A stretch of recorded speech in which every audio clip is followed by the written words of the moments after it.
राजा जो है वो शिकार करने के लिए गया, और शिकार करते करते जैसा कि कहानियों में होता है जंगल में राजा खो गया, और उसके बाद उसको लौटने का कोई मार्ग नहीं दिखा।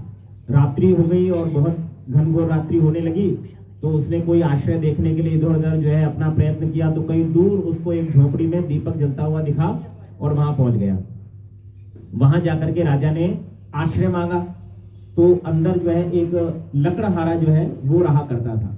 अब वो लकड़हारा बाहर निकल कर के आया, उसने पूछा, बातचीत हुई, नमस्ते हुई, परिचय हुआ कि मैं ऐसे ऐसे रास्ता भटक गया हूँ और मुझे एक रात्रि के लिए आपकी झोपड़ी में विश्राम दीजिए और फिर जो है मैं कल चला जाऊंगा।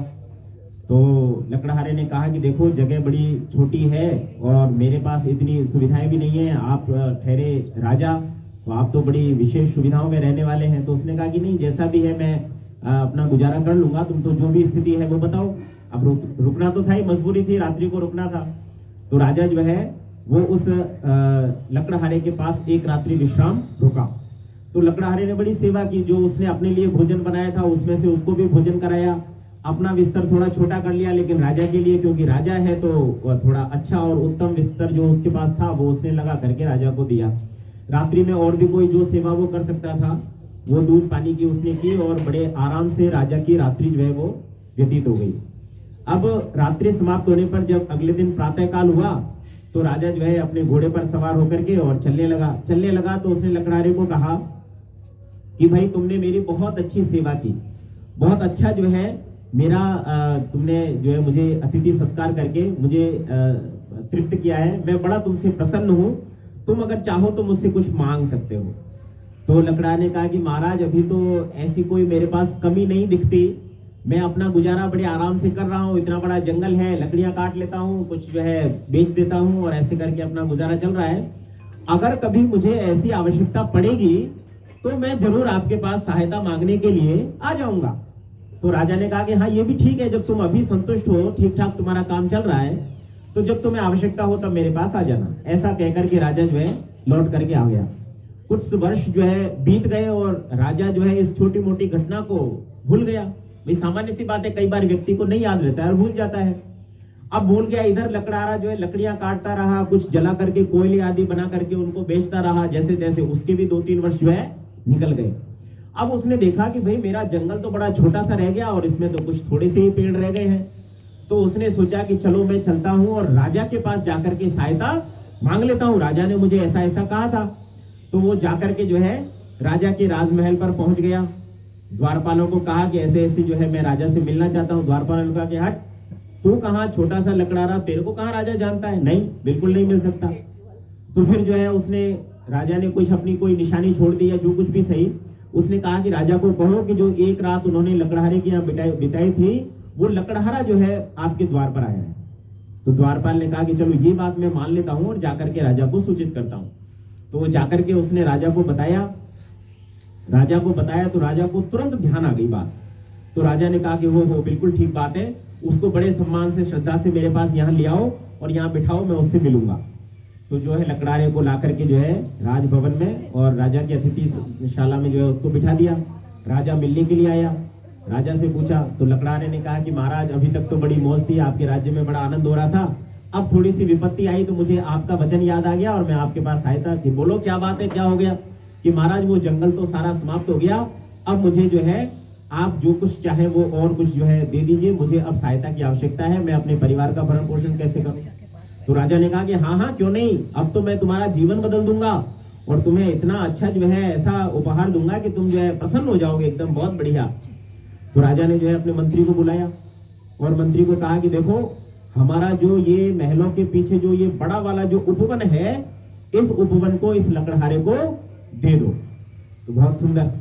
अब उस उपवन में था क्या, उस उपवन में 100 चंदन के पेड़ थे, 100 चंदन के पेड़ थे और लकड़हारे को वो चंदन का बाग दे दिया और राजा निश्चिंत हो गया कि अब तो इसका जीवन बदल जाएगा। उत्तम कोटि का बहुत ही अच्छा ओरिजिनल चंदन और ऐसे लंबे लंबे बड़े अच्छे उसके पेड़ थे।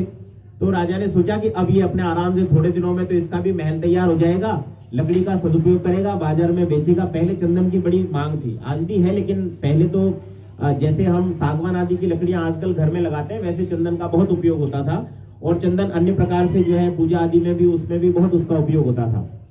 तो राजा बड़ा प्रसन्न हुआ कि ठीक है। लकड़हारा आया, देखा कि हाँ ठीक है, इसमें अच्छे खासे बड़े बड़े पेड़ हैं चारों तरफ। उसने बनाई अपनी एक छोटी सी झोपड़ी और वहां पर रहने लग गया।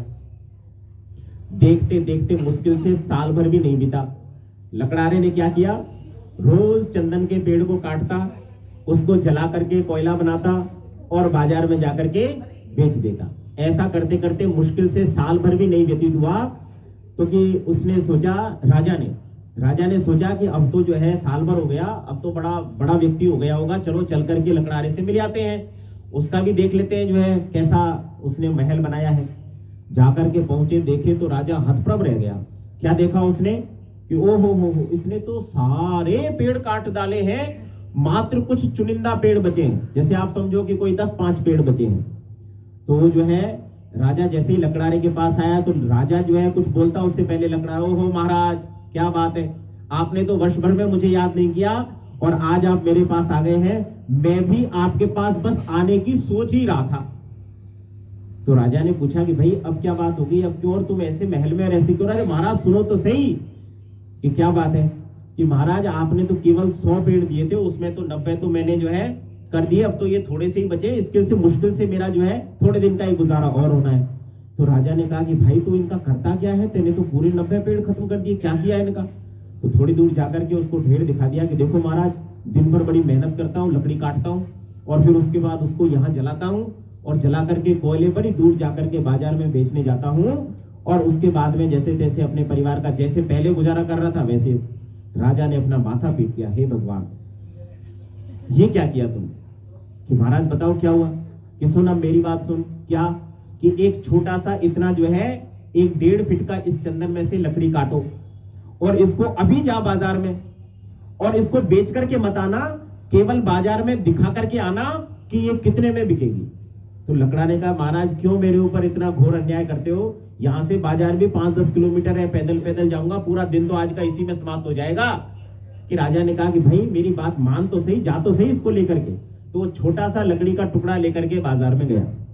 अब बाजार में पहुंचा साहब, लकड़ी का टुकड़ा किसी को दिखाए उससे पहले ही व्यापारी की नजर दूर से पड़ गई, यार ये तो बड़ा उत्तम कोटि का चंदन की लकड़ी इसके हाथ में है।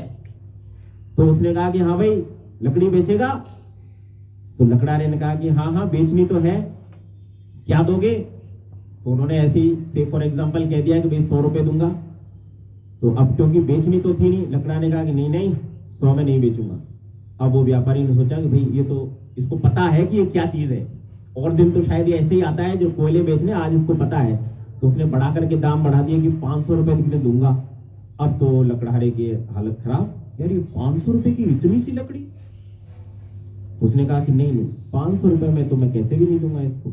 इतने में किसी दूसरे उसने व्यापारी ने भी देख लिया। उसने कहा अरे सुन इधर आ, उसको छोड़ तू, इधर आ मेरे पास। उसने लकड़ी उससे ली और ऐसे 1000 रुपए दूंगा। अब तो लकड़हारे को चक्कर से आने लग गए कि इतनी सी लकड़ी और 1000 रुपए की, हे भगवान। तो उसने डबल चेक किया कि महाराज आप मजाक तो नहीं कर रहे, वास्तव में 1000 रुपए दोगे? कि हाँ 1000 रुपए दूंगा। वो तुरंत जो है वहां से लकड़ी को लेकर के और लौट करके भागता भागता वहां अपने जहां वन में राजा उसका इंतजार कर रहा था वहां आया वन में, और वहां राजा के पैरों में पड़ गया और उससे कहने लगा, महाराज मेरे से तो बहुत बड़ी भूल हो गई, मैंने तो अनर्थ कर दिया। तो महाराज ने कहा कि यही तो मैं कह रहा था कि मैंने तुमको इतना सुंदर 100 वृक्षों वाला ये जो है उपवन दिया था, इससे तुम अपना जीवन बदल सकते थे, लेकिन तुमने सारी लकड़ी, सारा कीमती चंदन कोयला कर दिया। तो देवियों और सज्जनों, वो राजा कोई और नहीं, परमपिता परमेश्वर है। वो 100 चंदन के वृक्ष कुछ और नहीं, जो हमें 100 वर्ष की आयु जो दी है, वो 100 चंदन के पेड़ हैं। और वो लकड़हारा कोई नहीं, मैं और आप हम सभी हैं। केवल चिंतन ये करना है कि हम उसमें से कितने पेड़ जला करके राख कर चुके हैं और कितने पेड़ अभी हमारे पास शेष हैं, जिनका हम सदुपयोग करके अपने जीवन को उन्नत और ईश्वर के मार्ग पर आगे बढ़ सकते हैं, ताकि हम सुखी हो जाएं, दुखों से निवृत्त हो जाएं। इतनी सी बात कहता हूं। और फिर अब पूज्य आचार्य जी हमारे बीच में हैं, लगभग 20-25 मिनट